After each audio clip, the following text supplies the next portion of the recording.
Налаживание диалога между гражданским обществом и властью, выстраивание партнерских отношений между общественными и политическими организациями страны, вопросы защиты прав и свобод граждан. В обсуждении решений этих и других актуальных вопросов, по словам президента, важная роль отведена Общественной палате. На одной из встреч с участием и Общественной палаты я отмечал о необходимости налаживания диалога между политическими силами, обществом и властью.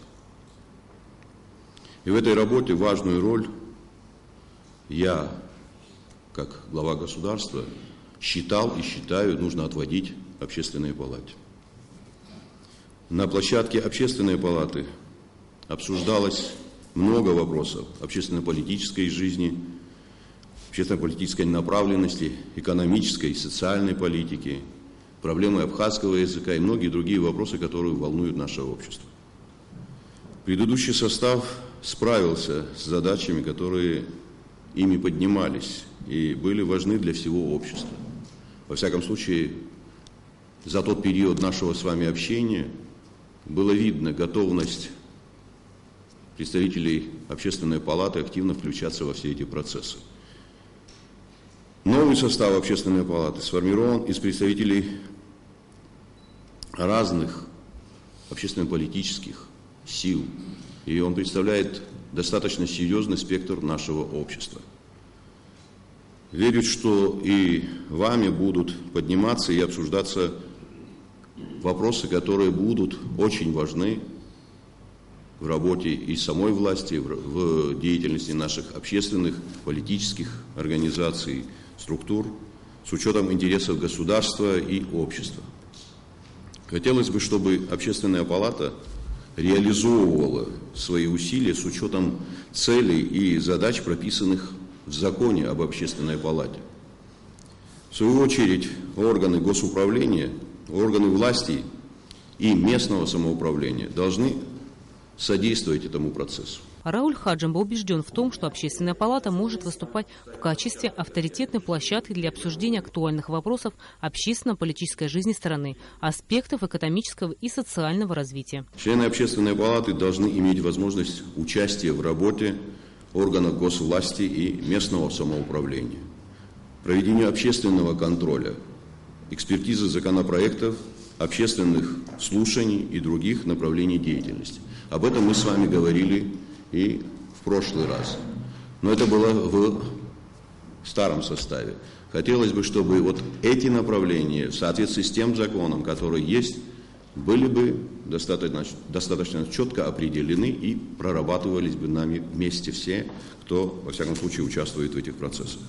Я уже говорил, что Общественная палата получит политическую поддержку в своей работе.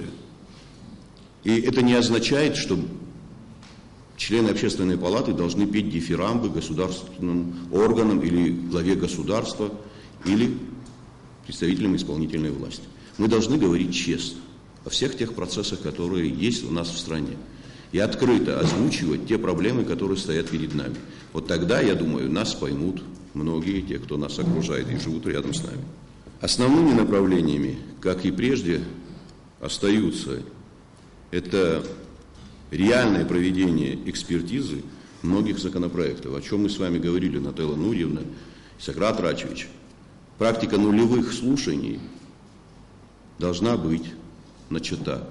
Иначе, я думаю, что и парламент, несмотря на то, что имеет определенный уже опыт работы, все равно нужно сделать так, чтобы общество знало бы о принимаемых законах, а Общественная палата – это как раз тот орган, который как раз-таки и сумеет донести суть и значение предлагаемых законом парламента.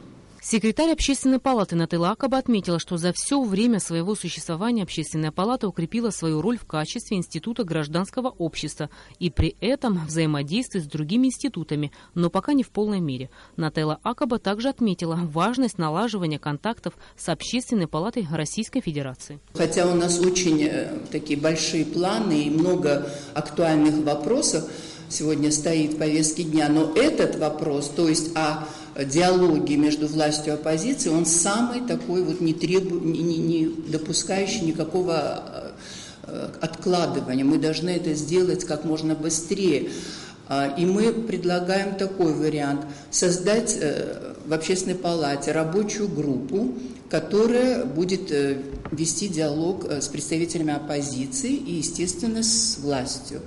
Ну, кто войдет в эту рабочую группу? Пока мы четко не определились, но у нас есть такая комиссия по общегражданскому диалогу. И ее возглавляет Сократ Рачевич. Думаю, что эта кандидатура ни у кого не вызывает никаких сомнений. Это тот человек, который уже полгода вот пытается достичь какого-то результата. Пока не удалось, но будем продолжать. В ходе встречи член Общественной палаты Гуля Кичба отметила, что сегодня остро стоит и вопрос обеспечения жильем семей погибших и малоимущих.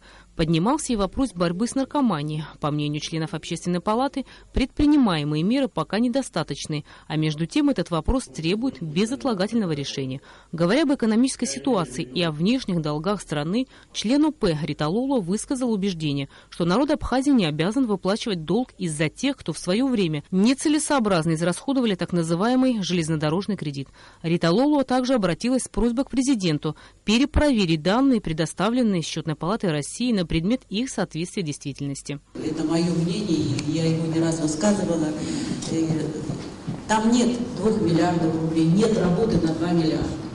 Я, честно, чтобы перепроверить свои сомнения, я разговаривала со многими специалистами железной дороги, энергетиками, мостовиками и тому подобное. Я даже разговаривала, есть вот железнодорожные строительные войска вот, в Краснодаре. Я разговаривала с ними, они все улыбаются. Ну нет, там максимум 800 миллионов. Вот нельзя перепроверить вот эту, как вам сказать, эту все-таки работу. Это, понимаете, вот я понимаю, там надо говорить, что там сокращали или как-то, не знаю, там или продлевали. Но работы это и нет. Поверьте мне, вот как человеку, я разговаривала с энергетиками нашими железнодорожниками. Они ведь приезжали, у них материалов не было, у них даже плоскогубцы, говорит, с собой они не привезли, они у нас брали там, чтобы где-то что-то затянуть. Ну, как это можно сделать, как это можно исправить? Я думаю, что вот этот кредит, это афера века была. Достаточно много нарушений было сделано, как говорится, на том этапе. Самая тяжелая ситуация – это по самому кредиту, выплата этого кредита.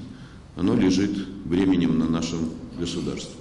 Да, мы действительно говорили с президентом России, мы проговорили эту ситуацию о реструктуризации этого долга до 30 года.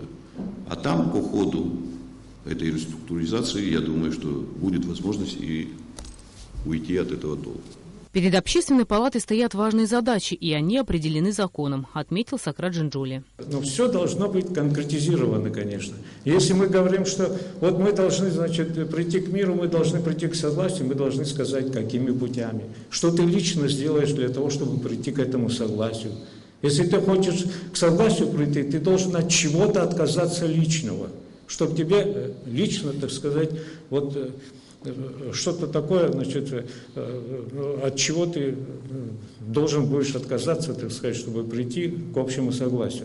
Я, может быть, путано говорю, непонятно, но мне кажется, что вот готовность президента, в частности, вот здесь речь шла о доступе к прессе и прочее. Президент сказал, что я не мешаю, значит, тому, чтобы оппозиция выражала свое мнение, значит, на телевидении и прочее. Но на телевидении свои правила существуют. Оно государственное, там есть, значит, какие-то нюансы, там есть редакционная политика, там есть какая-то сетка вещей, там много моментов есть.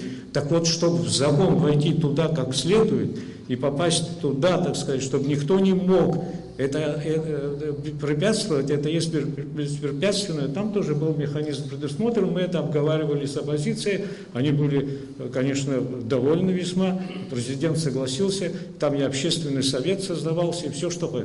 Все это осталось, но это на сегодняшний день. Завтра опять мы вернемся к этим вопросам, потому что без них нельзя, без решения этих вопросов нам продвинуться дальше ни на шаг невозможно. Как отметили члены Общественной палаты, подобного рода встречи будут продолжены. Рената Шака, Алексей Гухава, Тимур Гугохи, Абхазское телевидение.